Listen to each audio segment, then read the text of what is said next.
বসে আপনারা শ্রবণ করেছেন এত সময়। হয়তো আপনাদের সঙ্গে আর 2 দিন হয়ে গেল মিটতে পারলাম না, সেই জন্য দেখা গেল আজকে একটু আমাদের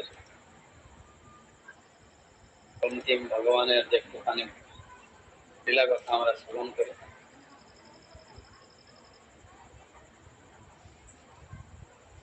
তো আমরা ভগবানের লীলা কথা শ্রবণ করছিলাম।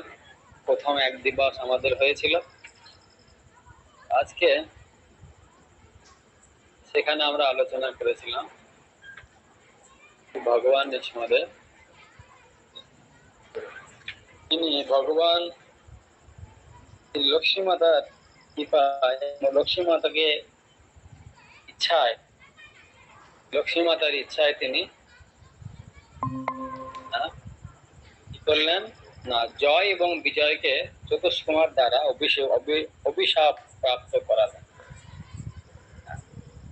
সেখানে আমরা আলোচনা করেছিলাম যে অভিশাপ যখন জয় বিজয় অভিশাপ প্রাপ্ত হলেন, তখন ভগবান নৃসিংহদেব ভগবান নারায়ণ বৈকুণ্ঠপতি তিনি চতুষ্কুমারের প্রতি অনুরোধ করে বললেন যে এরা তো অভিশাপ প্রাপ্ত হয়েছে, এদের মুক্তির কিছু উপায় আপনারা বলুন। তখন আমরা বললেন যাদের অসুর জন্ম নেয় তাহলে 3 জন্মে তারা মুক্তি লাভ করতে পারবে, আর যদি ভক্ত জন্ম নেয় তাহলে তারা 7 জন্ম তাদের নিতে হবে। এইভাবে জয় বিজয় তারা অসুর জন্ম প্রাপ্ত হওয়ার জন্য ইচ্ছা করলেন, যাতে তাড়াতাড়ি আবার ভগবানের সেবায় পুনরায় তারা যুক্ত হতে পারে। সেই জন্য তো সিলেকশন হয়ে গেল। হয়ে যাওয়ার পর যথারীতি অদিতির 2 পুত্র রয়েছে, দিতি আর অদিতি। এই 2 জনের একজনের পুত্র হলো দেবতা, আর দিতির পুত্র যারা তারা হলেন দেবতা, আর অদিতির পুত্র যারা তারা হচ্ছেন পশু। এইভাবে এই অসুর 2 জন তারা জন্মগ্রহণ করলেন, হিরণ্যক্ষ আর হিরণ্যকশিপু রূপে তাদের জন্ম। তাদের এই জন্মের ভয়াবহ পরিস্থিতি, যখন তারা জন্ম নিয়েছিলেন তখন যে পরিস্থিতি হয়েছিল সেটা শ্রীমদ্ ভাগবতমে অন্যান্য পুরাণ শাস্ত্রে বর্ণনা করা রয়েছে। অত্যন্ত ভয়াবহ অবস্থা হয়েছিল। সাধারণত যখন অসুররা এই ধরাধামে জন্মগ্রহণ করে তখন সমস্ত অশুভ নিয়ে তারা জন্মগ্রহণ করে, আর যখন ভক্ত বা ভগবানের আবির্ভাব, ভগবানের প্রতিনিধি এই জগতে জন্মগ্রহণ হয়, আবির্ভূত হয়, তখন বিভিন্ন শুভ লক্ষণ বিশিষ্ট হয়ে তারা এই জগতে ধরণীতে আবির্ভূত হন, আর তাদের আবির্ভাবে ধরণী অত্যন্ত আনন্দিত হয়। শুধু ভগবান কেন, ভগবানের ভক্তও যদি এই ধরণীতে আবির্ভূত হন, তাই ধরণী অত্যন্ত ভাবে পুলকিত হন, অত্যন্ত ভাবে আনন্দিত হন। শাস্ত্রে বলা হয়েছে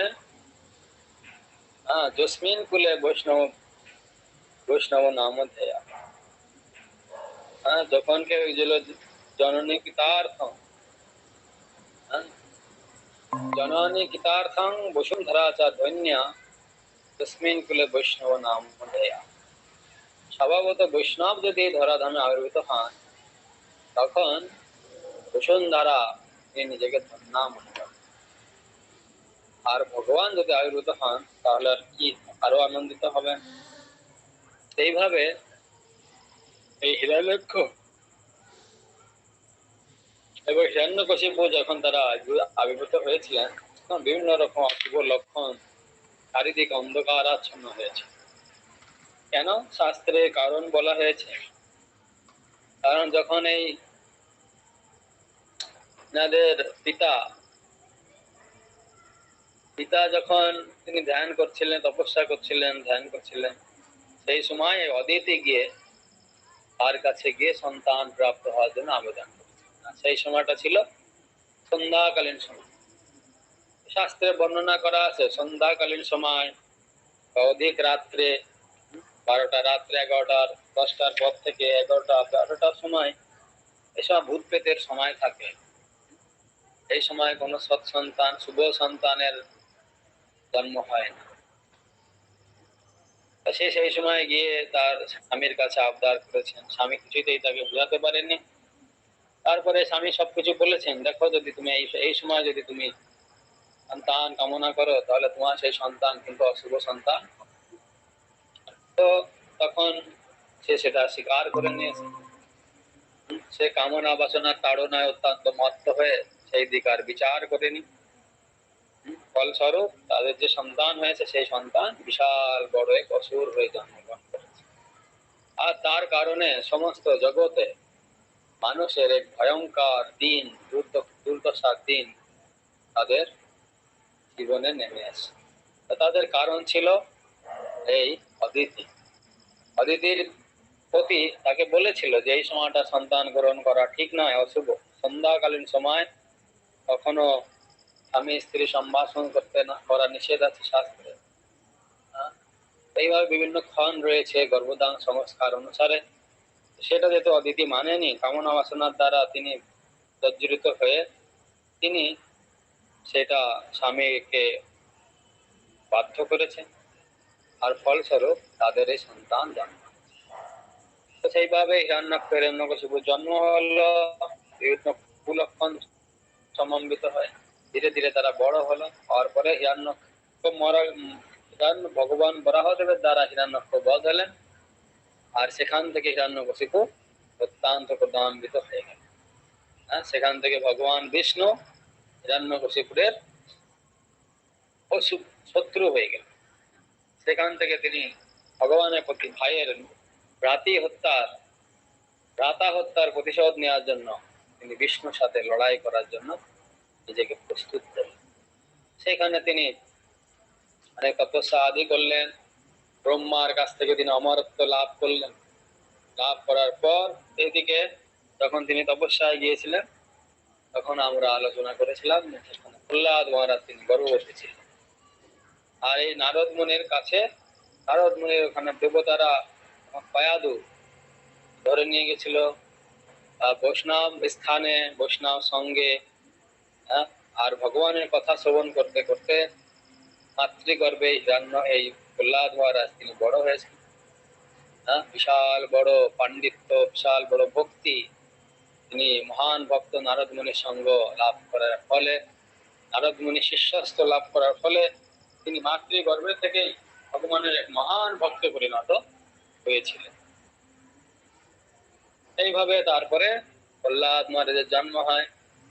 হিরণ্যকশিপু যখন তিনি তপস্যা থেকে ফিরে আসেন, তখন জানেন তার একটা সন্তান, পুত্র সন্তান, খুব সুন্দর সন্তান, পুত্র সন্তান প্রাপ্ত হয়েছে প্রহ্লাদ মহারাজ।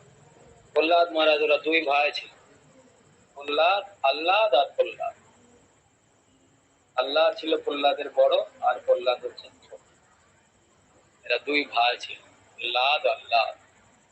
প্রহ্লাদ দাইনে আমরা কীর্তন করি, ভগবান কাছে স্থাপ। এইভাবে প্রহ্লাদ মহারাজ যখন বড় হলেন, হিরণ্যকশিপু আসলেন, তাদের শিক্ষা দেওয়ার জন্য ব্যবস্থা করলেন। সেখানে আমাদের চৈতন্য চরিতামৃতে, ভাগবতমে সপ্তমে স্কন্ধে এই সমস্ত প্রহ্লাদ মহারাজের কাহিনী, হিরণ্যকশিপুর বধের কাহিনী সম্পূর্ণ বর্ণনা করা হয়েছে। সেখানে সপ্তম স্কন্ধে সপ্তম অধ্যায়ে নারদ মুনি তিনি বলছেন হিরণ্যকশিপুর, এখানে এই অধ্যায়ে বলা হয়েছে হিরণ্যকশিপু যখন তপস্যা করার জন্য মঙ্গলাচরণে গমন করেছিলেন, তখন দেবতাদের সঙ্গে যুদ্ধে দৈত্যদের পরাজয় হয় এবং তারা চতুর্দিকে পলায়ন করে। হিরণ্যকশিপুর পত্নী কয়াদু তখন গর্ভবতী ছিল এবং দেবতারা ভ্রান্তিবশত তার গর্ভস্থ সন্তানকে আরেকটি দৈত্য বলে মনে করে তাকে বন্দী করেছিল। দেবতাদের পরিকল্পনা ছিল গর্ভস্থ শিশুটির জন্ম হওয়া মাত্রই তাকে তারা হত্যা করে। এখন তো তারা মাতৃগর্ভেই এখন হত্যা করা হচ্ছে তাদের। আর বর্তমান তো তারা সন্তানেরা মাতৃগর্ভে হচ্ছে, তারা ভূমিষ্ঠ হয়ে জগৎ দর্শন করতে পারছে, কিন্তু দেবতারা তারা সেটা করেননি। কারণ মাতৃগর্ভে তাদের বধ করা, গর্ভবতী মাতাকে বধ করা, এটা অত্যন্ত জঘন্যতম পাপ। তা দেবতারা তারা সেটা করেন। তারা চাইলে হিরণ্যকশিপুরের বউ কয়াদু, তার পত্নী এবং সন্তান দুজনকে একসাথে বধ করে দিতে পারত, কিন্তু অসুরেরা স্বভাবত সেটাই করে। কিন্তু দেবতারা, যারা দেবতারা ভক্ত, তারা সেটা করেন না। তারা সমস্ত কার্যগুলো বৈদিক শাস্ত্রের অনুমোদন অনুসারেই তারা সম্বোধন করে থাকে। আমরা এখানে সেই শিক্ষা লাভ করতে পারছি। এইভাবে তাদের পরিকল্পনা ছিল যে যখনই সন্তান জন্ম হবে তখন তাকে বধ করবে। তো তারা তখন কয়াদুকে স্বর্গলোকে নিয়ে যাচ্ছিলেন, তখন নারদ মুনির সঙ্গে তাদের সাক্ষাৎ হয়। নারদ মুনি তাদের কয়াদুকে এইভাবে নিয়ে যেতে বাধা দেন এবং হিরণ্যকশিপু ফিরে আসা পর্যন্ত তাকে তার আশ্রমে স্থান দেন। হিরণ্যকশিপু তপস্যা থেকে না ফিরে আসা পর্যন্ত তখন নারদ মুনি কয়াদুকে দেখাশোনা করতেন, নারদ মুনির আশ্রমে রেখে দেখাশোনা করতেন। নারদ মুনির আশ্রমে কয়াদু তার গর্ভস্থ শিশুর সুরক্ষার জন্য প্রার্থনা করে। নারদ মুনি তাকে আশ্বাস প্রদান করে এবং আধ্যাত্মিক জ্ঞান উপদেশ দেন। তখন কয়াদুকে নারদ মুনি ভাগবত কথা, প্রতিদিন নিত্যং ভাগবত সেবয়া, ভগবানের কথা শ্রবণ করা। তব গর্ভধান সংস্কার অনুসারে সেই কথা বর্ণনা করা হয়েছে।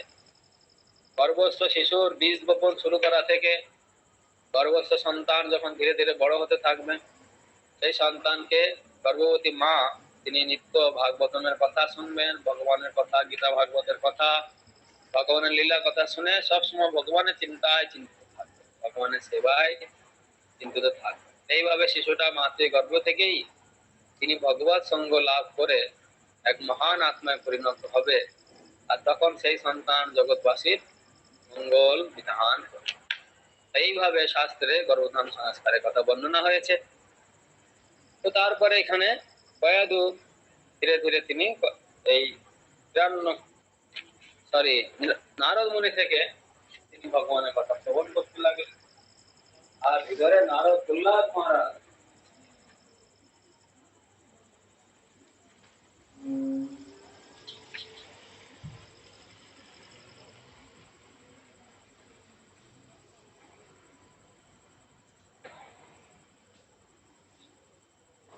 তখন নারদ মুনি তাকে আশ্বাস প্রদান করে আধ্যাত্মিক উপদেশ দেন।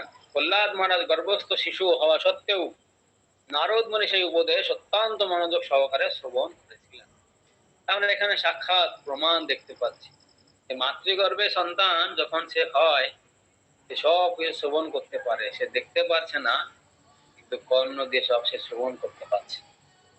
প্রহ্লাদ মহারাজ মাতৃগর্ভ অবস্থাতেই তিনি ভগবানের দিব্য কথা তিনি নারদ মুনির মতো কাছ থেকে শ্রবণ করেছেন, আর তিনি খুব মনোযোগ সহকারে সেই কথা তিনি শ্রবণ করতেন। এবার চিন্ময় আত্মা সর্বদাই জড় দেহ থেকে ভিন্ন। জীবের চিন্ময় স্বরূপের কখনো পরিবর্তন হয় না। যে ব্যক্তি দেহাত্ম বুদ্ধির অতীত তিনি শুদ্ধ এবং তিনি দিব্য জ্ঞান লাভের যোগ্য। এই দিব্য জ্ঞান হচ্ছে ভগবত ভক্তি। এবং প্রহ্লাদ মহারাজ তার মাতৃগর্ভে অবস্থানকালে নারদ মুনির কাছে ভগবত ভক্তির উপদেশ প্রাপ্ত হয়েছে। ভগবত ভক্তি, দিব্য জ্ঞান মানে হচ্ছে ভগবত ভক্তি। আর দিব্য জ্ঞান আছে, তাহলে কি করে বোঝা যাবে? না, সে যদি ভগবত ভক্তি করছে তাহলে বোঝা যাবে সে দিব্য জ্ঞানী। কারো জ্ঞান থাকতে পারে, কিন্তু সেই জ্ঞান দিয়ে অন্য কিছু করছে, জ্ঞান দিয়ে সে মায়ার সেবা করছে। তাৎপর্য ভাগবত শ্রীমদ ভাগবত অন্যান্য শাস্ত্রে বলা হচ্ছে কি ধন এবং বুদ্ধি এই দুটো দিয়ে যদি ভগবানের সেবা করা না হয়, তাহলে সেটা অবশ্যই মায়ার সেবায়। বর্তমান আমরা দেখতে পাচ্ছি দার্শনিকবাদী, জ্ঞানবাদী বিভিন্ন অনেক শিক্ষা লাভ করে তাদের বর্তমান সমাজে সম্পদ, অর্থ এবং বুদ্ধি, এই জ্ঞান দুটোই মায়ার সেবায় যুক্ত হচ্ছে। আর যেহেতু জ্ঞানীরা মায়ার সেবা করছে, ফলস্বরূপ সমাজটা একটা বিচক্ষণ ভয়াবহতে পরিণত হয়েছে। মায়া সেবার দ্বারা সেখান থেকে মুক্ত হওয়ার বেরোনো বহুত দুষ্কর। কৃষ্ণ ভবনামৃত ছাড়া সেখান থেকে মুক্ত হওয়ার কোনো কাজ নেই। সাধারণ মানুষ যারা সমাজে যারা জ্ঞানীবান ব্যক্তি তাদের অনুসরণ করে, আর যারা বিদ্যা রয়েছে, যাদের বুদ্ধি রয়েছে, যাদের ধন রয়েছে, এই ব্যক্তিগুলো যদি মায়ার সেবা করেন, তাহলে যারা মূর্খ, ধনহীন, অল্প জ্ঞান সম্পন্ন, তারা কি করে মায়া থেকে মুক্ত হতে পারে? এইভাবে সমাজ আজ বর্তমান সমাজ প্রচন্ড আকারে মায়া সেবা করে, যার জন্য সবাই জীবনে সকলের দুঃখ ছাড়া আর কিছু আমরা তাদের টিচার আর কিছু আমরা দেখতে পাচ্ছি। এইভাবে আমাদের দিব্য জ্ঞান লাভ করা দরকার। আর আমাদের জ্ঞান না থাকলেও আমাদের ভগবত ভক্তিতে আমাদের যুক্ত হয়ে অটোমেটিক্যালি আমরা সেই জ্ঞান লাভ করতে পারি। তাই যে ব্যক্তি এখানে বলা হচ্ছে, তাই এই দিব্য জ্ঞান হচ্ছে ভগবত ভক্তি। এবং প্রহ্লাদ মহারাজ মাতৃগর্ভ অবস্থান কালে নারদ মুনির কাছ থেকে ভগবত ভক্তির উপদেশ প্রাপ্ত হয়েছে। যে ব্যক্তি সদ্গুরুর নির্দেশ অনুসারে ভগবত ভক্তিকে যুক্ত হন তিনি তৎক্ষণাৎ মুক্ত হন। যে ব্যক্তি সদ্গুরুর নির্দেশ অনুসারে ভগবত ভক্তিতে যুক্ত হন তিনি তৎক্ষণাৎ মুক্তি লাভ। কারণ মুক্তি লাভের একমাত্র উদ্দেশ্য হচ্ছে সদ্গুরু। সদ্গুরু তত্ত্বাবধানে আমরা যখন আমাদের জীবন অতিবাহিত করব, আমরা জীবন মুক্ত সহজে আমরা খুব তাড়াতাড়ি এই জীবন অবস্থাতে মুক্ত দশা প্রাপ্ত। সাধারণত আমাদের ভারতবর্ষে সব জায়গায় সবাই কিছু না কিছু ভাবে ভগবত ভক্তিতে যুক্ত রয়েছে, কিন্তু সদ্গুরুর নির্দেশে নয়। কেউ তার নিজের খেয়াল খুশি মতো সেবা করছে, কেউ বা কিছু গুরু ধারণ করেছেন, সেই গুরু পরম্পরাভুক্ত নয়, সেই গুরু শাস্ত্র অনুমোদিত নয়, শাস্ত্র আচার আচরণে তার সাথে কোনো মিল নেই, শাস্ত্র কৃষ্ণ শিক্ষা দেয় না। এইভাবে তারা করছেন, কিন্তু সেটা তারা আত্মিক কল্যাণ তাদের হচ্ছে না। কিন্তু ওখানে বলা আছে যদি সদ্গুরু, কেউ যদি সৌভাগ্যবশত সদ্গুরুর আদেশ প্রাপ্ত হতে পারেন, তাহলে বুঝতে হবেন তিনি এই জন্মে মুক্তি লাভ করতে পারবেন, এই জন্মে তিনি মায়াবন্ধন থেকে মুক্ত হতে পারবেন। তাই যে ব্যক্তি সদ্গুরুর নির্দেশ অনুসারে ভগবত ভক্তিতে যুক্ত হন তিনি তৎক্ষণাৎ মুক্ত হন এবং মায়ার বন্ধন থেকে মুক্ত হয়ে তিনি অবিদ্যা ও জড় বাসনা থেকে পরিত্রাণ লাভ করেন। সকলেরই কর্তব্য ভগবানের শরণাগত হওয়া এবং তার ফলে সমস্ত জড়জাগতিক বাসনা থেকে মুক্ত হওয়া। জড়জাগতিক অবস্থা নির্বিশেষে যে কোনো মানুষই এই সিদ্ধি লাভ করতে পারে। আমরা সবাই জড়জগতে রয়েছি, আমাদের কাছে এটা স্বপ্নবৎ। এই জড়জগতে থেকে ভয়াবহ কঠিন পরিস্থিতি থেকে, অজ্ঞানতার অন্ধকারে আবদ্ধ থেকে ভগবানের সেবা, ভগবানকে চিন্তা করা, ভগবত ভক্তি এগুলো করা, এগুলো আমাদের চিন্তার অতীত। এগুলো আমরা স্বপ্নেও ভাবতে পারি, কিন্তু এটা খুব সহজ করে দেওয়া। এই জড়জাগতিক অবস্থা নির্বিশেষে যে কোনো মানুষই এই সিদ্ধি লাভ করতে পারে, সকলের জন্য সুযোগ দেওয়া হয়েছে। তাহলে সে করতে পারে, মানে সকলে করতে পারে, তাহলে সে করছে না কেন? কেন সকলে সেটা করতে ইচ্ছা করছে। ইচ্ছা যদি সে করে তো করতে পারে। অপশন তার কাছে রয়েছে। যখন আমার অপশন রয়েছে তখন আমি নিচ্ছি না, মানে সেটা আমার ইচ্ছা, তাই না? সেটা আমার ইচ্ছা।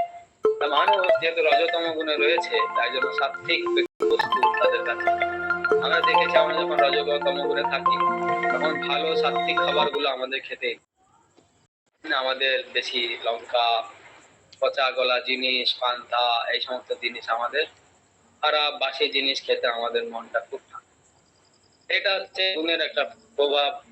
আমরা যদি সত্য গুণে থাকি বা রজগুণ তমগুণে যেখানে থাকি, আমরা তো ইচ্ছা করি, তাহলেই আমরা সুযোগটা আমরা নিতে পারি। সবাই এটা সিদ্ধি লাভ করতে পারে। তপস্যা, যোগ, পুণ্যকর্ম আদি জড়জাগতিক কার্যকলাপের উপর ভগবত ভক্তি নির্ভরশীল নয়। এই ভগবত ভক্তি কোনো তপস্যা, যোগ, পুণ্যকর্ম, কেউ তপস্যা করছে বলে সে ভগবত ভক্তি করতে পারবে, কেউ যোগ সাধনা করছে বলে ভগবত ভক্তি করতে পারবে। তপস্যা না করলে ভগবত ভক্তি করা যাবে না, যোগ সাধনা, পুণ্যকর্ম না হলে ভগবত ভক্তি করা যাবে না। এইরকম উপর নির্ভরশীল নয়। উপর এই সমস্ত সম্পদ ব্যতীত যে কোনো ব্যক্তি শুদ্ধ ভক্তের কৃপার প্রভাবে ভগবত ভক্তি লাভ করতে পারে। হ্যাঁ? তাহলে আমরা ভগবত ভক্তি লাভ করতে পারি কি করে? বিনা তপস্যায়, বিনা যোগ কর্ম যোগ সাধন করে, বিনা পুণ্য কর্মের কারণে আমরা ভগবত ভক্তি লাভ করতে পারি কি করে? না, যদি শুদ্ধ ভক্তের কৃপা হয়। পাশ্চাত্য দেশে শিলা প্রভুপাদ যখন গিয়েছিলেন, তখন তারা আমেরিকাবাসী, বিভিন্ন ফরেনবাসী, তাদের কোনো পুণ্যকর্ম এই সমস্ত তাদেরকে জানতেও না। তপস্যা, কৃষ্ণ ভগবান, এইগুলো তারা কিছু না। তারা তাদের জাগতিক বিষয় ভোগে তারা মত্ত রয়েছে।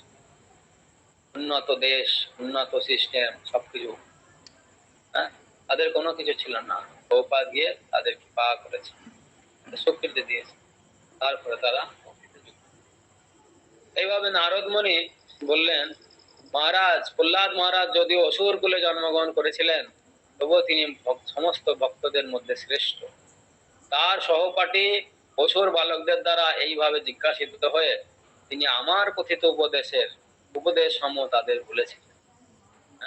নারদ মুনি তিনি বলছেন যে প্রহ্লাদ মহারাজকে আমি মাতৃক অবস্থায় তাদের শিক্ষা দিয়েছিলাম, আর আমার সেই শিক্ষা প্রহ্লাদ মহারাজ যা সহপাঠীদের সেটা রিপিট করছেন। এটা আমাদের কাজ। প্রহ্লাদ মহারাজ যখন মাতৃগর্ভে ছিলেন, তখন তিনি নারদ মুনির বাণী শ্রবণ করেছিলেন। গর্ভস্থ শিশু যে কিভাবে নারদ মুনির বাণী শ্রবণ করেছিল, তাকে কল্পনা করতে পারে। অনেকে ভাবতে পারি যে গর্ভ অবস্থাও শিশু শুনতে পায়। তাহলে বাবা মাকে, পিতা মাতাকে কতটা সাবধান থাকতে হবে। পিতা মাতা যদি খারাপ ব্যবহার করে, ঝগড়াঝাটি করে গর্ভস্থ শিশু অবস্থায়, তাহলে শিশু সেগুলো সব শিখবে। আমাদের অ্যালার্ট দেওয়া হচ্ছে।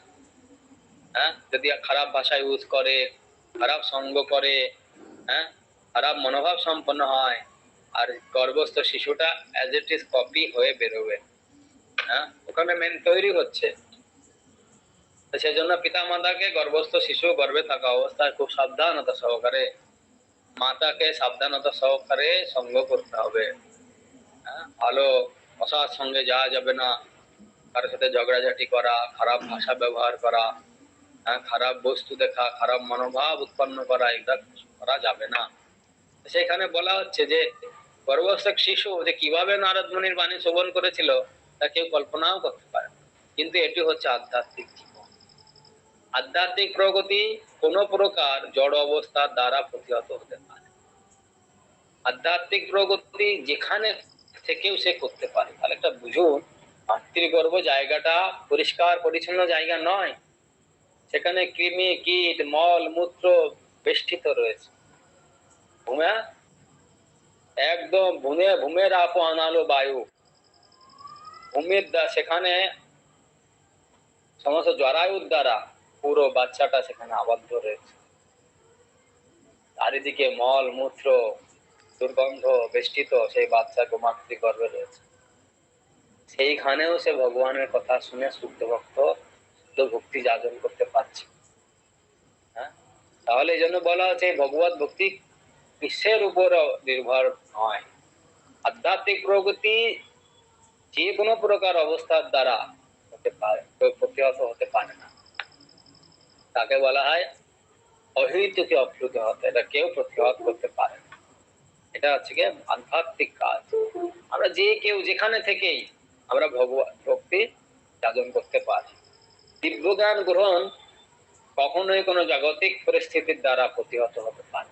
আপনি যেখানেই রয়েছেন, স্কুল কলেজ যেখানে হোক, আপনি দিব্যজ্ঞান লাভের সুযোগ লাভ করতে পারেন। এর জন্য কোনো জায়গা, ক্ষণ, পাত্রের কোনো প্রয়োজন হয় না। তাই প্রহ্লাদ মহারাজ তার শৈশব কাল থেকেই তার সহপাঠীদের আধ্যাত্মিক জ্ঞান উপদেশ দিয়েছিলেন, এবং তারা সকলেই যদিও শিশু ছিল, তবুও তা নিঃসন্দেহে তাদের প্রভাবিত করেছে। তারা শিশু ছিলেন, প্রহ্লাদ মহারাজ শিশু ছিলেন। প্রহ্লাদ মহারাজের কথা শুনে প্রভাবিত হয়েছে। প্রহ্লাদ মহারাজের সেই সহপাঠীরা জিজ্ঞাসা করতেন, প্রহ্লাদ তুমি এগুলো এত সহজে, এত ছোটবেলা থেকে তুমি কোথায় শিখলে এগুলো? তা প্রহ্লাদ মহারাজ বললেন, আমাদের পিতা হিরণ্যকশিপু যখন তপস্যার জন্য মন্দর পর্বতে গিয়েছিলেন, তখন তার অনুপস্থিতিতে ইন্দ্র আদি দেবতারা, দানবেরা দানবদের দমন করার জন্য এক বিশাল যুদ্ধের আয়োজন করেছিল। হ্যাঁ, নারদ মুনি এই প্রহ্লাদ মহারাজ মাতৃগর্ভ থেকে নারদ মুনি থেকে সমস্ত কাহিনী শুনেছে যে কি কি আগে হয়েছে। হ্যাঁ, আহা, পিপীলিকা যেমন সর্পকে ভক্ষণ করে, তেমনি সর্বদা সকলে সন্তাপ প্রদানকারী হিরণ্যকশিপু তার পাপ কর্মের ফলে বিনষ্ট হয়েছে। এই বলে ইন্দ্র আদি দেবতারা দৈত্যদের সঙ্গে যুদ্ধের আয়োজন করেছিলেন। কখন করেছিলেন? না, যখন মন্দার পর্বতে হিরণ্যকশিপু যুদ্ধ তপস্যা করতে গিয়েছিল। তাহলে হিরণ্যকশিপু তপস্যা কোথায় গিয়েছিলেন? মন্দার পর্বতে করতে গিয়েছিলেন। এইভাবে অসুর যুদ্ধপতিরা যখন যুদ্ধে একে একে দেবতাদের হাতে নিহত হতে লাগলো, তখন তারা অসুরদের নানা দিকে পলায়ন করতে শুরু করলেন।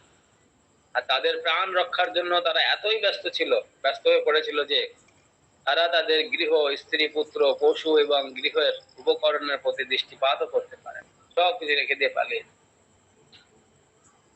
বিজয়ী দেবতারা দৈত্যরাজ হিরণ্যকশিপুর প্রাসাদ লুণ্ঠন করেছিলেন এবং সেখানকার সবকিছু বিনষ্ট করেছিলেন। তারপর দেবরাজ ইন্দ্র আমার মাতা দৈত্য রাজমহের্ষিকে বন্দী করেছিলেন। কয়াদুকে ইন্দ্র বন্দী করে নিলেন। এইগুলো প্রহ্লাদ জানলো কি করে? কারণ নারদ মুনি প্রহ্লাদ মহারাজ গর্ভস্থ অবস্থায় সেগুলো সব শুনেছেন কি হচ্ছে। তখন তিনি গর্ভ ছিলেন। তাহলে দেখুন, সব কাহিনী তার মনে আছে। এইখান থেকে আমরা কি নিতে পারছি? একটা মাতৃগর্ভে একটা শিশু পিতা মাতাকে আলোচনা করছে, কি কথাবার্তা বলছে, কোন আওয়াজ হচ্ছে, মানে সেটা বাচ্চাটা শুনতে পাচ্ছে। তাহলে পিতা মাতাকে বহুত অ্যালার্ট থাকতে হবে। মাতৃগর্ভে সন্তান হওয়ার সঙ্গে সঙ্গে বিশেষ করে 6 মাসের পর থেকে খুব সাবধানতা অবলম্বন করতে হবে। আর শ্রবণ শক্তি তাদের এসে যাচ্ছে, সবকিছু প্রাপ্ত হচ্ছে। তাহলে প্রহ্লাদ মহারাজ মাতৃগর্ভ থেকে সমস্ত কাহিনী শুনেছেন। সেই কাহিনী আজকে তার বন্ধুদের বলছেন। তাহলে বুঝুন, বুঝতে পারা যাচ্ছে। শকুনের কবলগ্রস্ত প্রবীর পক্ষীর মতো ক্রন্দন পরায়ণ আমার মাকে যখন তারা নিয়ে যাচ্ছিলেন, তখন ঘটনাক্রমে নারদ মুনি সেখানে উপস্থিত হলেন এবং সেই অবস্থায় আমার মাকে দর্শন করেছেন। দেখুন, সারে কাহিনী গর্ভস্থ শিশু অবস্থায় প্রহ্লাদ মহারাজ সব হুবাহু তিনি বলছেন, একদম হুবাহু বলছেন। নারদ মুনি বললেন, হে দেবরাজ ইন্দ্র, এই নিষ্পাপ রমণীকে এরকম নিষ্ঠুর ভাবে নিয়ে যাওয়ার কোনো তোমার উচিত নয়। হে মহাভাগ্যবান, এই সতী অন্যের স্ত্রী, একে তুমি এখনই মুক্ত করো। এইভাবে ইন্দ্রকে উপদেশ দিলেন নারদ মুনি যে তোমার এটা করা ঠিক নয়। স্ত্রীকে এইভাবে গর্ভবতী স্ত্রীকে বন্দী বানিয়ে নিয়ে যাওয়া অনুচিত। এত নিষ্ঠুর কাজ দেবতা হয়ে করা উচিত নয়। দেবতারা নিষ্ঠুর কাজ করা উচিত নয়। নিষ্ঠুর কার্য অসুররা করে থাকে, দেবতারা এগুলো করে। কাউকে মারা কাটা এগুলো দেবতাদের কাজ নয়। অন্যায় ভাবে কাউকে মেরে ফেলা, নিজের স্বার্থ কাউকে মারা, এগুলো হচ্ছে অসুরদের কাজ। আমরা বর্তমান সমাজ যদি এই কথা দেখি, এই নীতি অনুসারে সমাজে আমরা দেখতে পাচ্ছি যে সমাজে 99% অধিক সব অসুরে পর্যবেসিত হয়েছে। কারোর ভিতরে কোন প্রকার দয়া মায়া নেই। সকলে নিষ্ঠুর নিষ্পাপ পশুদের তারা অবিচারে হত্যা করছে, এইটা আমরা দেখতে পাচ্ছি। তাই দেবরাজ ইন্দ্র বললেন, এই দানব পত্নীর গর্ভে সেই মহাদৈত্য হিরণ্যকশিপুর বীজ রয়েছে। তাহলে বুঝুন, সন্তান পিতা মাতা যেমন হবেন, সেই সন্তান সেরকমই হবে। তাহলে ইন্দ্র বলছেন যে এই হিরণ্যকশিপুর ঔরাসে যেহেতু এর জন্ম হয়েছে, এই হিরণ্যকশির মতো একটা বড় দৈত্য হবে। সেই জন্য এটা ভয়ঙ্করের কারণ, সেটা নারদ মুনিকে বলছেন। তাই যতদিন না প্রসব হয় ততদিন আমি একে আমার তত্ত্বাবধানে রাখবো। তারপর পুত্রের জন্ম হলে তাকে মুক্ত করব। এই কথা ইন্দ্র বলছেন নারদ মুনিকে। বলছে না, তাকে এইভাবে তাকে তার জন্ম হলেও এই কয়েদিকে ছেড়ে তার বাড়ি পৌঁছে দিয়ে আসবো, আর এই বাচ্চাটাকে মেরে দেবো। দেখুন, দেবরাজ ইন্দ্র মহারাজের মাতাকে বন্দি করতে মনস্থ করেছিলেন, কারণ তিনি মনে করেছিলেন যে তার গর্ভ হিরণ্যকশিপুরের মতো আরেকটি দৈত্য রয়েছে। তাই তিনি মনে করেছিলেন এই শিশুটির জন্মের পর তাকে হত্যা করে তারপর অসুর পত্নী মুক্ত করা সমীচীন হবে। এটা তাদের একটা বিচার ছিল। নারদ মুনি তখন বললেন, এই রমণীর গর্ভস্থ শিশুটি নির্দোষ এবং নিষ্পাপ। প্রকৃতপক্ষে সে একজন মহাভাগবত, ভগবানের এক মহা প্রভাব সম্পন্ন অনুচর। তাই তুমি একে বধ করতে পারবে না। তাহলে দেখো কি বলা হচ্ছে, ভগবানের অনুচর। এটা কে বুঝতে পারলেন? না, নারদ মুনি বুঝতে পারলেন। তবে তার গর্ভে যে পুত্র সন্তান রয়েছে এটা দেবতারা জানতে পারছিলেন। দেখুন, তখন কিন্তু তাদের কোনো টেস্টিং করার দরকার হয়নি। বিনা টেস্টিং এ তারা বলতে পারছেন যে এই এর গর্ভে একটা পুত্র সন্তান হয়েছে। তারা এইটুকু বুঝতে পারছেন পুত্র সন্তান, কিন্তু তারা বুঝতে পারছেন সেই পুত্র সন্তান অসুর কি অসুর নয়। এটা নারদ মুনি বলছেন। কারণ নারদ মুনি ভগবানের পরিকল্পনা জানেন। তিনি বলছেন এ হচ্ছে ভগবানের এক অনুচর, তুমি এদের বধ করতে পারো না। অনেক সময় অসুর বা ভক্তদের মধ্যে ভক্তদের হত্যা করার চেষ্টা করতে দেখা গেছে, কিন্তু মহান ভক্তকে তারা বিনাশ করতে সক্ষম হয়। অনেক সময় ভক্তদের অসুরা মারতে গিয়েছে, কিন্তু ভক্তদের তারা মারতে পারেনি। ভগবদ গীতায় ভগবান প্রতিশ্রুতি দিয়েছেন, কুন্দেহ প্রতি জানে হি নমে ভক্ত আপনার সত্যি। এইভাবে ভগবান ঘোষণা করেছেন যে অসুরেরা কখনোই তার ভক্তদের হত্যা করতে পারে না। প্রহ্লাদ মহারাজ হচ্ছেন ভগবানের এই প্রতিজ্ঞার সত্যতার এক জ্বলন্ত দৃষ্টান্ত। ভগবান যে কথাটা বলেছেন এই কথাটা আমরা বিশ্বাস করবো, তার প্রমাণ কি? ভগবান যে বলেছেন আমার ভক্তের বিনাশ নেই, আমরা যে কৃষ্ণ ভক্ত হব এই অ্যাডভার্টাইজ শুনে তার প্রমাণ কি রয়েছে? শাস্ত্রে বলা হচ্ছে এর প্রমাণ যে ভগবান বলেছেন গীতাতে আমার ভক্তের বিনাশ হয় না, তার জ্বলন্ত দৃষ্টান্ত হচ্ছে এই হিরণ্যকশিপু, এই প্রহ্লাদ মহারাজ। তার পিতা কত মস্ত বড় অসুর ছিলেন, তপস্যায় সিদ্ধি লাভ করেছেন, অমরত্ব লাভ করেছেন। এরপরে এত বড় শক্তি সম্পন্ন তিনি, সমস্ত নক্ষত্র দেবতা অব্দি তাদের বশীভূত আন্ডারে রয়েছে, তবু তারা ভগবানের ভক্তকে তারা বধ করতে পারেন। এই প্রহ্লাদ মহারাজ তার জ্বলন্ত দৃষ্টান্ত।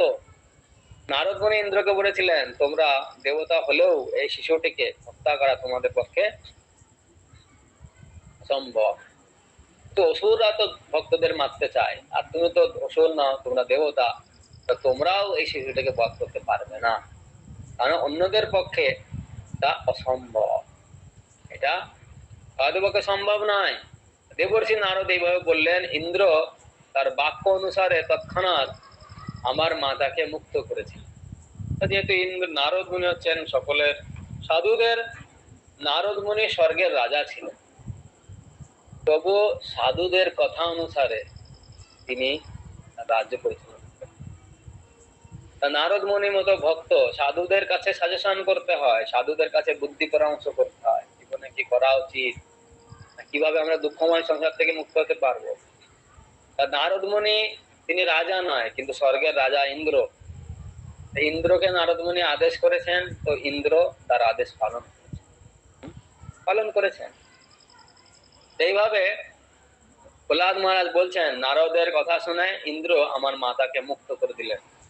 আমি ভগবানের ভক্ত বলে সমস্ত দেবতারা তখন আমাকে অনেক উদাসীন করতে পারে। তারপর তারা স্বর্গলোকে প্রত্যাবর্তন করেছিল। যখন নারদ মুনি বললেন যে আসলে এই ভক্তটা যে মাতৃগর্ভে রয়েছে, কয়াদুর গর্ভে, এ আসলে অসুর নয়, এ হচ্ছে ভগবানের একজন অনুচর। ভগবানের একজন অনুচর এই কয়াদুর গর্ভে জন্ম নিয়েছে। সেই কথা নারদ মুনি থেকে শুনে সমস্ত দেবতারা কয়াদুকে প্রেডিকশন করতে লাগলেন। তাহলে বুঝলেন সাধুবাদকে কতটা বিশ্বাস করা উচিত। নারদ মুনি বলেছেন, সঙ্গে সঙ্গে তারা তো তাকে কয়াদুকে ছেড়ে দিয়েছেন, উপরন্ত নারদ মুনির কথা অনুসারে এই যে এত ভক্ত ভগবানের ভক্ত অনুচর জন্ম নিয়েছেন, সেই কথা শুনে তারা কয়যুগে প্রদক্ষিণ করলেন, পরিক্রমা করে তারা স্বর্গে চলে গেলেন। এইভাবে দেবরাজ ইন্দ্র এবং অন্য দেবতারা যখন এই একজন মহাপুরুষ দেবতারার একজন মহাপুরুষ, তবুও তারা নারদ মুনির এত বাধ্য ছিলেন যে প্রহ্লাদ মহারাজের সম্বন্ধে নারদ মুনির উক্তি শ্রবণ করা মাত্রই ইন্দ্র তা স্বীকার। ইন্দ্র বড় পজিশন, তারাও মহাপুরুষ, তবু তারা সাধুদের কথা অমান্য করেন। কথা শোনার সঙ্গে সঙ্গে তারা সেটা স্বীকার করেছেন। একে বলে পরম্পরা ধারায় জ্ঞান লাভ করা। তাহলে দেখুন, পরম্পরা ধারায় জ্ঞান লাভ করা, এটা আছে তার। ইন্দ্র এবং দেবতারা জানতেন না যে হিরণ্যকশিপুর পত্নী কয়াদুর গর্ভে এক মহান ভক্ত রয়েছে, কিন্তু নারদ মুনির উক্তি শ্রবণ করা মাত্রই তারা তা মেনে নিয়েছিলেন এবং যে মাতার গর্ভে তিনি বাস করেছিলেন তাকে প্রদক্ষিণ করে তৎক্ষণাৎ সেই ভক্তের প্রতি শ্রদ্ধা প্রদর্শন করেছেন। তাহলে দেখুন, তাহলে শাস্ত্রের কথা, সাধুদের কাজ হচ্ছে শাস্ত্র পালন করা। সাধু গুরু শাস্ত্র বাক্য চিত্তেতে করিয়া, এটা সাধুদের কাজ। গুরুর কথা অবমাননা করে না কখনো সাধুরা, শাস্ত্রের কথা কখনো তারা অবমাননা করে না। এখানে আমরা দেখতে পাচ্ছি দেবতারা ওষুধদের বললে তারা শুনতো, দেবতারা সেটা শুনলেন। তাই বলা আছে কি জননী কৃতার্থ, যখন কেউ ভক্ত কোনো মার গর্ভে জন্মগ্রহণ করেন সেই মা তার জননী কৃতার্থ বসুন্ধরা ধন্যা যস্মিন কুলে বৈষ্ণব নাম।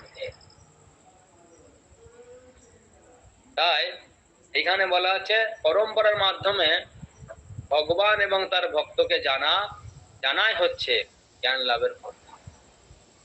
ভগবানকে এবং ভক্তকে জানা একটাই পন্থা, সেটা হচ্ছে পরম্পরা ধার। নয় ভগবানকে জানা যাবে না। ভগবান এবং তার ভক্ত সম্বন্ধে কোন রকম জল্পনা কল্পনা করার প্রয়োজন হয় না। মানুষের কর্তব্য শুদ্ধ ভক্তের বাণী স্বীকার করা এবং তা হিতাম করার চেষ্টা। এই জন্য আমাদের উচিত ভক্তদের কথা, শুদ্ধ ভক্তদের কথা শ্রবণ করে। এবার প্রহ্লাদ মহারাজ দেবর্ষি নারদ আমার মাতাকে তার আশ্রমে নিয়ে এসেছিলেন। যখন দেবতারা তাকে প্রদর্শন করে চলে গেলেন, তখন নারদ মুনি তার মাতাকে নিয়ে আসলেন এবং তাকে সর্বতভাবে রক্ষা করার প্রতিশ্রুতি দিয়ে বললেন, এ বৎসে তোমার প্রতি ফিরে না আসা পর্যন্ত তুমি আমার আশ্রমে থাকো। দেবর্ষি নারদের উপদেশ অঙ্গীকার করে আমার মাতা সর্বতভাবে ভয়মুক্ত হয়ে আমার পিতা দৈত্যরাজ হিরণ্যকশিপু তার কঠোর তপস্যা থেকে নিবৃত্ত হয়ে ফিরে আসা পর্যন্ত তার আশ্রমে ছিলেন। তাহলে প্রহ্লাদ মহারাজ বহুত কাল নারদ মুনির সঙ্গ প্রাপ্ত হলেন। গর্ভবতী সতী আমার মাতা তার গর্ভের মঙ্গল কামনা করে তার পতির আগমনের পর প্রসব করার বাসনা করেছিলেন।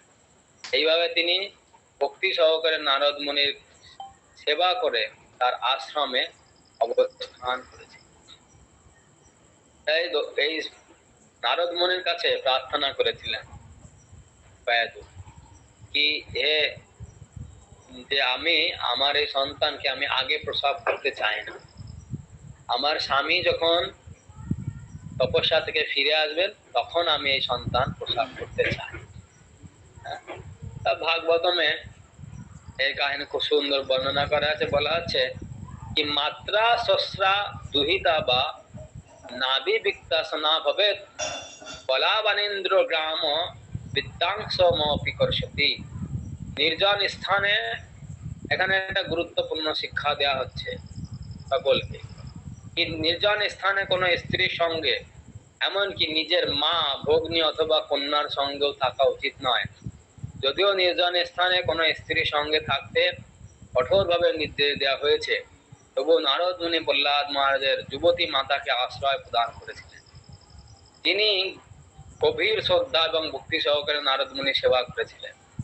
তার অর্থ এই যে নারদ মুনি বৈদিক নির্দেশ লঙ্ঘন করেছেন। এখানে আপনার একটা শাস্ত্রের ব্যতিক্রম আমরা এটা দেখতে পাই যে শাস্ত্রে তো নারীদের সঙ্গে, এমনকি তার নিয়েও একা পিতাকে থাকতে নিষেধ করা হয়, নির্জন। তাহলে এখানে নারদ মুনির মতো একজন সন্ন্যাসী ব্যক্তি, তিনি একজন যুবতী, হ্যাঁ, যুবতী স্ত্রীকে, গর্ভবতী স্ত্রীকে তার আশ্রমে রাখলেন, এটা কেমন ধরনের কাজ? তা সেটা এখানে বলা হচ্ছে। তাহলে নারদ মুনি তো ঠিক কাজ করেননি, অবশ্যই নয়। শাস্ত্রে বলা হচ্ছে অবশ্যই নারদ মুনির ঠিক কাজ, তার কাজটা ঠিক হয়নি। এই প্রকার নির্দেশ বদ্ধ জীবের জন্য, কিন্তু নারদ মুনি হচ্ছে মুক্ত পুরুষ। শাস্ত্রে যে নির্দেশ দেওয়া হয়েছে, সমস্ত শাস্ত্রটা হচ্ছে আমাদের জন্য, বদ্ধ জীবাত্মার জন্য, কিন্তু মুক্ত জীবাত্মার জন্য সেই শাস্ত্র নিয়ম কার্যকরী নয়। তারা এই সমস্ত শাস্ত্রের ঊর্ধ্বে রয়েছে, তারা হচ্ছে লিভিং শাস্ত্র। তাই বলা হচ্ছে এই নারদ মুনি, এটা বদ্ধ জীবদের জন্য এই নিয়ম অবশ্যই পালনীয়। হ্যাঁ, যুবতী কন্যা সাথে একলা পিতা থাকা নিষেধ, একলা নির্জনে থাকা নিষেধ, এবং যদি তারা কন্যা সাথেও থাকা যাবে না, এবং যুবক ছেলের সাথে তার মাতাকেও থাকতে নিষেধ করা হচ্ছে। এটা গুরুত্বপূর্ণ বিষয়। বর্তমান সমাজ যেহেতু সেটা জানে না, যার জন্য অনেক প্রকার দুর্ঘটনা আমরা শুনতে পাচ্ছি। এই নীতি আমাদের জানা উচিত, এটা সাবধান বাণী দেওয়া হচ্ছে।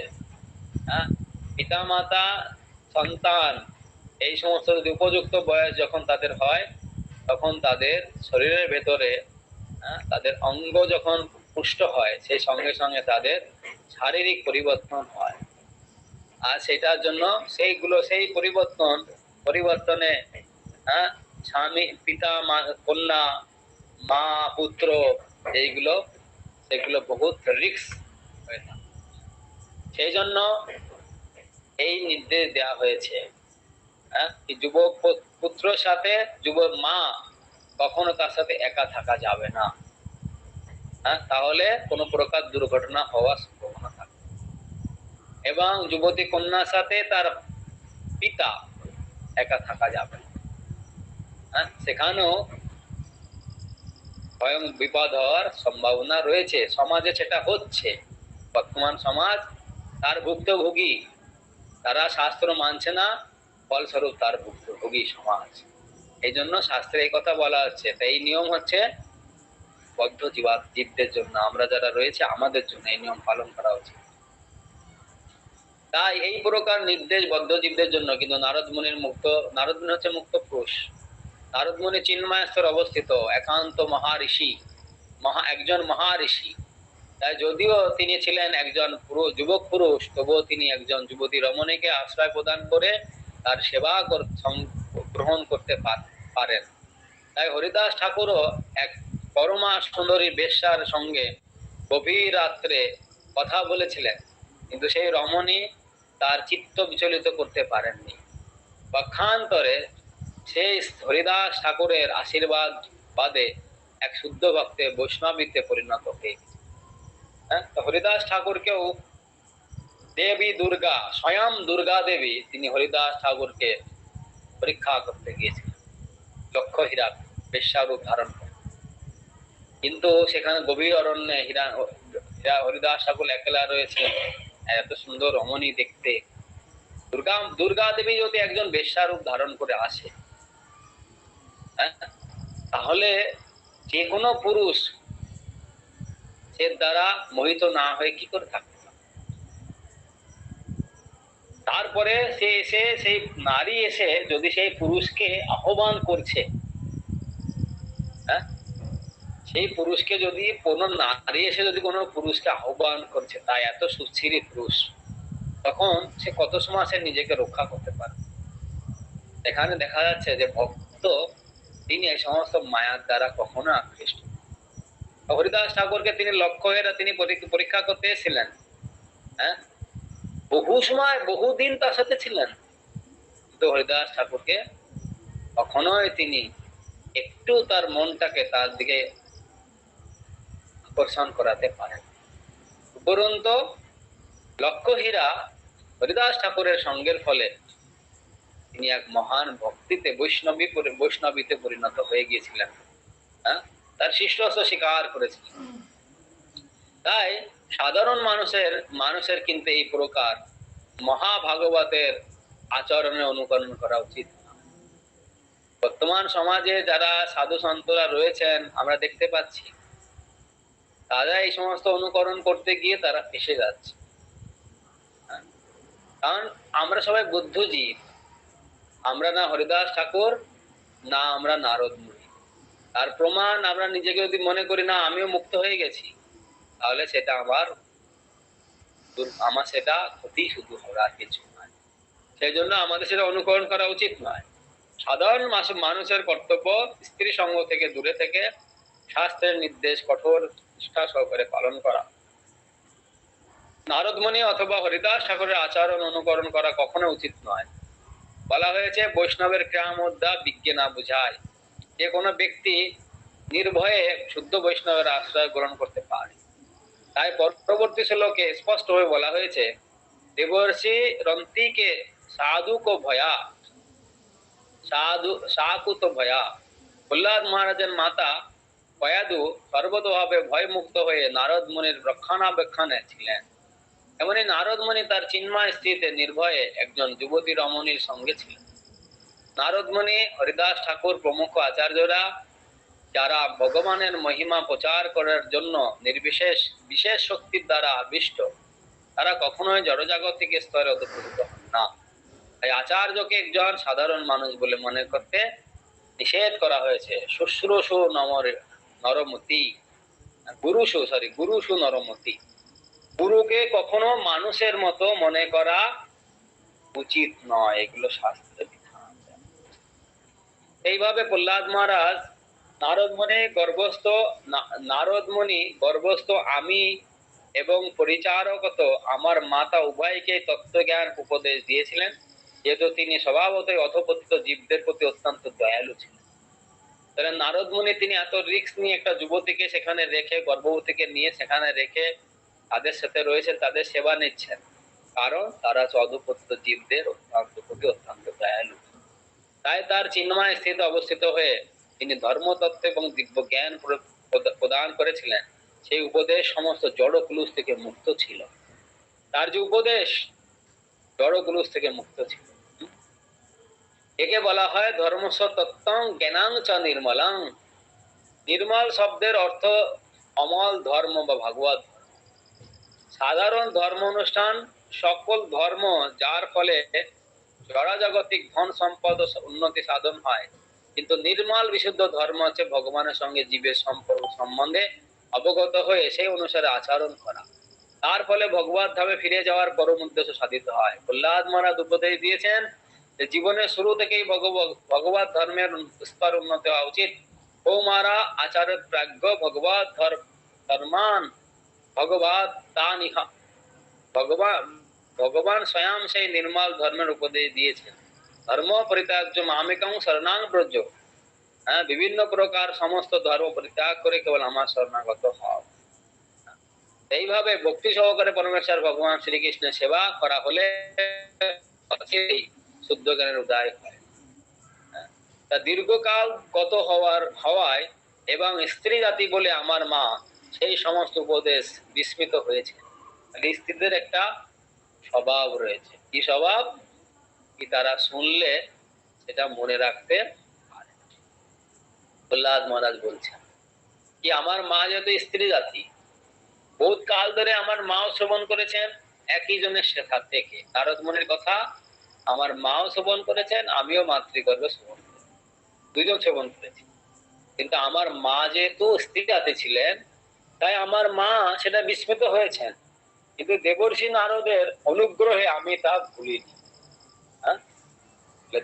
দেবর্ষি নারদের অনুগ্রহে, নারদ মুনি অনুগ্রহে প্রহ্লাদ মহারাজ সেই কথা তিনি মাং হি পার্থ ব্যাপাশ্রিত যেয়পি পাপজনায় স্ত্রী বৈশ্যস্তথা শূদ্রস্তে অপি জানতি পরাঙ্গতি।